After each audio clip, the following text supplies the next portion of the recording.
la verdad es que sí, y además muy ilusionante, porque entiendo que, como ha dicho Asier, somos muy parecidos en valores y creo que también en concepción, ¿no?, de lo que es este mundo.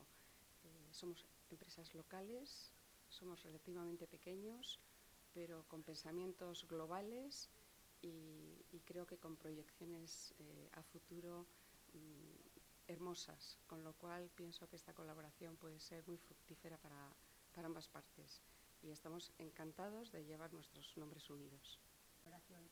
Sí, pues consideramos que es un acuerdo muy importante. Estamos muy ilusionados con esta nueva etapa que empezamos y el poder unir nuestra marca a la de la Sociedad Deportiva Eibar, pues creemos que va a ser muy importante porque compartimos muchos valores, como el trabajo en equipo, el tema de la dedicación, el esfuerzo, el intentar hacer las cosas de una manera diferente para ser diferentes. Consideramos que va a ser una muy buena apuesta.